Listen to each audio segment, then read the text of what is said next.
land issues, and just coming back to Mamani, I think he is a pawn, and we've seen that happen constantly with black leaders in the DA. So once again, if I can evoke the words of the great leader Steve Biko, who said, black people must stop being pawns in a white man's game. But there are so many black pawns, unfortunately, at the moment. I speak about Mamani as bulletproofed against blackness. That's how white he has become. But it's not only him. I see Cyril Ramaphosa, our current president, in the same light. I mean, he's supported by white people, and we have to ask, why is his support base coming from people who've never supported the ANC, but now suddenly they're supporting him? Yeah. It's of great concern. Yeah. Well, it's an interesting view, the fact that, he was trained by the Manels in that law firm as a candidate attorney, becoming in his early 30s the Secretary General of the ANC, having not been a member for so long. In fact, he wasn't a member leading to that conference where he was elected, then leading the NUM, then resigning from the SG's position and going into business, where he said he was now deployed to business. The question would be, who deployed him? In this book, and I want to be frank with this, your suggestion is that white people have sent the Cyril Ramaphosa to disturb the ANC. What evidence or what litters that? What informs that script? Well, I don't say that categorically, but I say we have to question why he's not following the decisions of his very own people, the ANC branches, who are his immediate accountable people. Why is he ignoring all the very firm and very progressive resolutions? Well, you pose it as a question. Your first question says, can Ramaphosa sing the tune of radical economic transformation? Yes. Your second question hinges on Marikana to say, when will justice ever come, and why Marikana had to happen? Yes. Those are questions that are dealing with the personhood of the president. My question is why? What has he done, or what informs that script? What about him sets you on this narrative?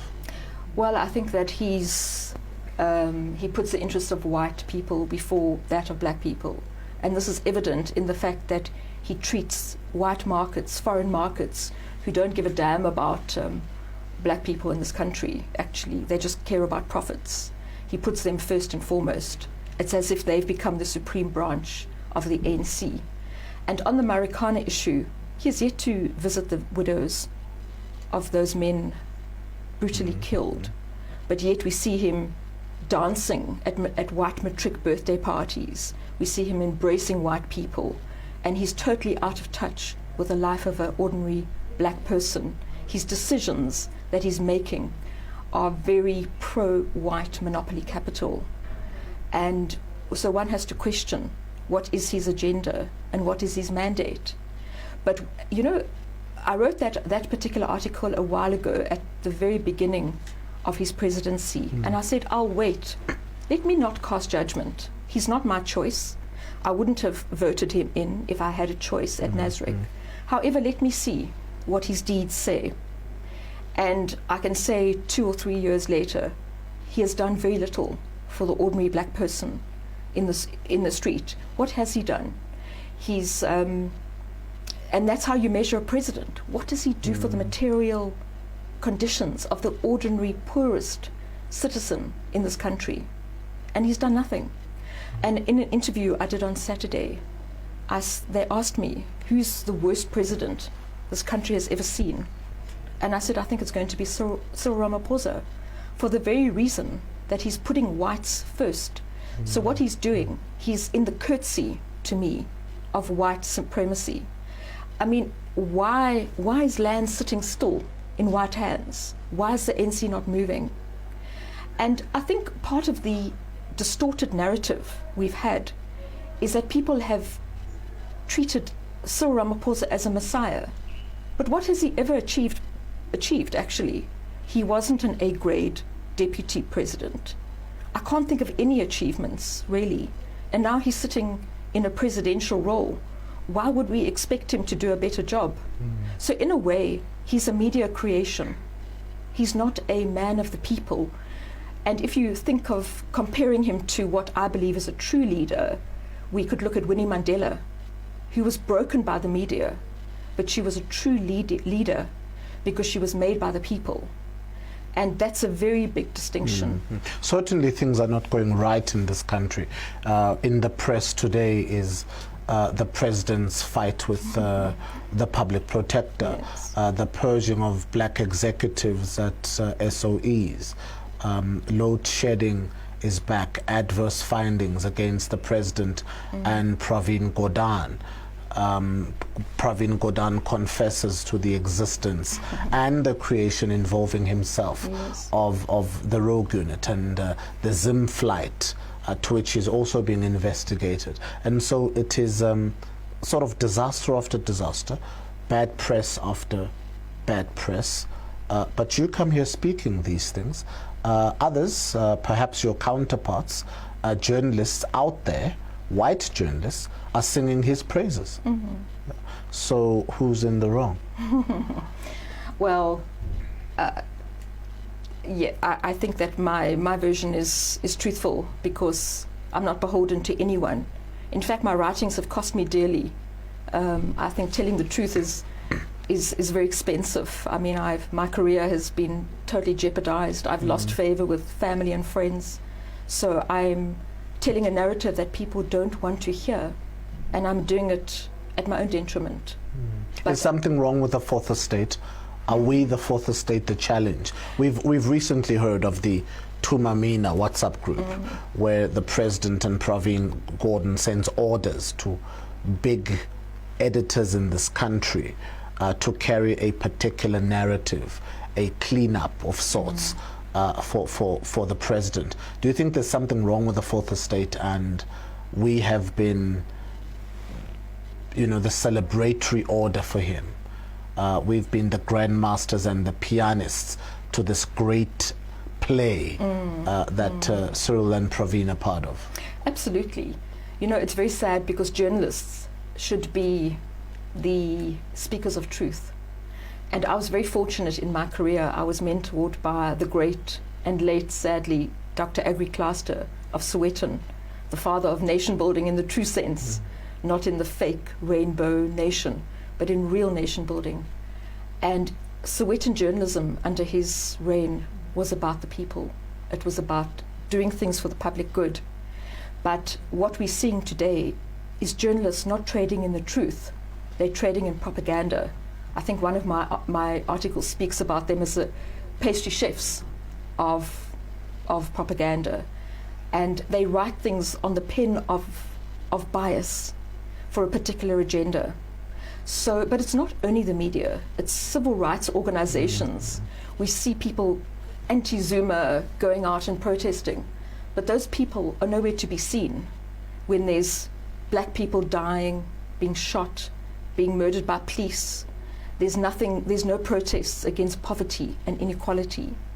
So those people only come out when there's a particular reason. In fact, when did they come out? It was only to spew this anti-JZ venom. Otherwise, they're very quiet. Yeah, certainly the media has become politicized, and there are signs to that effect. Ranjeni Munsame gets exposed at the Zondo Commission for taking money through the slush fund and a coexistence with crime intelligence. Sam Kokeli is a journalist, and you consider his writings somewhat concerning, and the next thing he's hired as Pravin Gordhan's spokesperson. Then he disagrees with the man, then he's fired, and he exposes that. And I can name them, Basson and Karima Brown, and there's something wrong in the fourth estate. How do we correct this? I think the only way to correct this is to speak the truth and do so bravely. I think I write about telling the truth in this new dawn as a blood sport, because it's very dangerous. But we have to keep persisting. And I mean, certainly my voice, I'm pushing, but I doubt I'll get any interview on the mainstream media. You know, for about a few years ago, I wrote an article, which is in this book. I wrote it for African Times, Piet Rampetti's publication. Within days, it had got 400,000 responses. The article was, "Dear white South Africans, it's time to return the land." I offered that article to every single editor in South Africa. No one published it. So that is the extent that they're trying to censor certain voices. So to the extent that the media goes out on a political hand and is doing the bidding for someone else, are we likely to see the publish of the atrocities or some of the crimes or errors of corruption in the government of Cyril Ramaphosa? If he's protected by state security, crime intelligence, he's trying to get rid of Chapter 9 institutions who seem untoward against him, and he has the protection of the media, who should be the truth sayers of our society, then we're headed down a downward spiral. Absolutely, it's dangerous, and it's almost as if we are developing, knowingly or unknowingly, a fascist society, and we call it democracy. So coming back, I saw the story in the Star about the public protector being allegedly under arrest. Is that correct? Yeah, well, investigated, but she's employed to sought to sign a warning statement at the Hillbrow police station on a perjury allegation. That has been opened by advocate Paul Hoffman, who leads an NGO in South Africa. But the call that came from the president's office was that why hasn't this woman been arrested? Because she must do so before the public protector's report on the ANC's Zim flight. And that perhaps is testament to what I've been saying, the story that was carried in the Star this morning, was it? Yeah. Because here we have the public protector, who is by all tests of evidence an extremely competent public protector. She has issued so many cases. There have been very few that have been sent to appeal. That's the truth, actually, despite the statistics out there in mainstream media. She's done exceptionally well. She's had a clean audit, I think. So by all objective tests, we have a very competent and a very skilled public protector. But that is not the narrative carried in the mainstream media. And the greatest sin that she has committed is to touch the untouchables. And people have demonized her.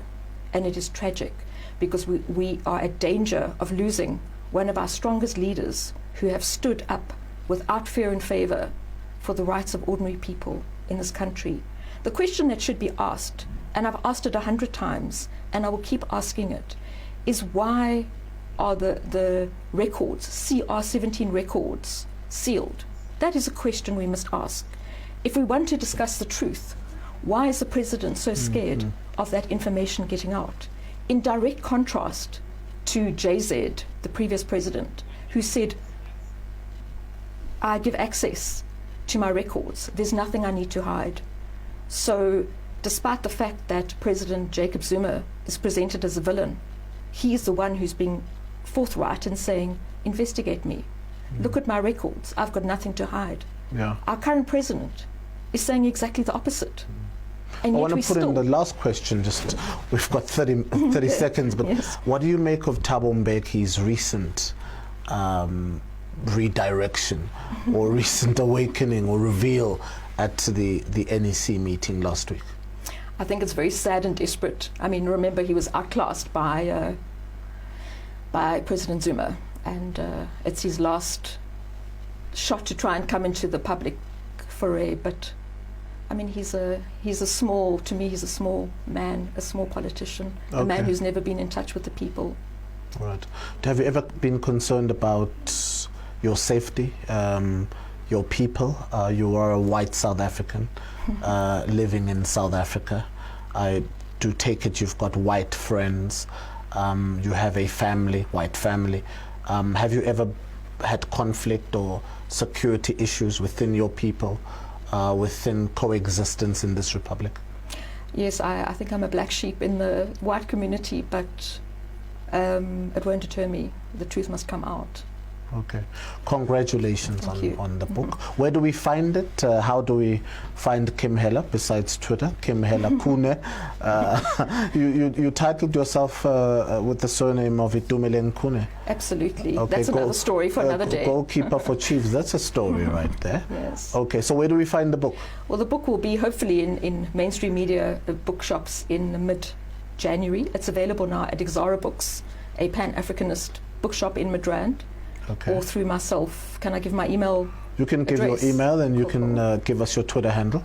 Okay, my Twitter handle, and for very controversial views, is KimHela3, and my email is kimhela@writer.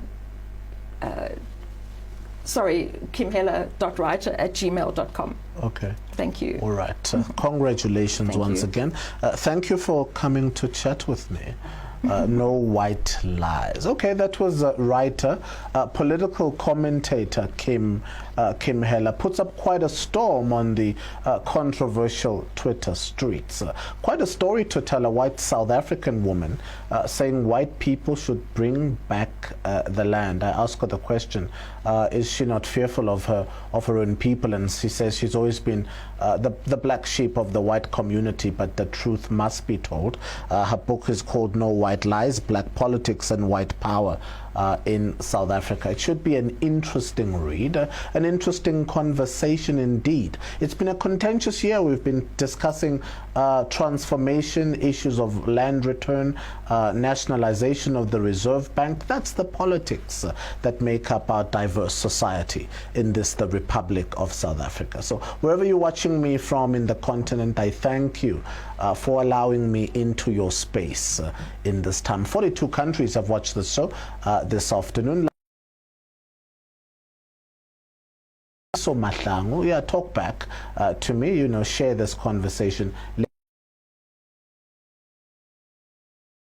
Stay home, wash your hands, sanitize, and wear a mask. There's still a novel coronavirus out there. From me to you, thanks for watching. It's a good afternoon.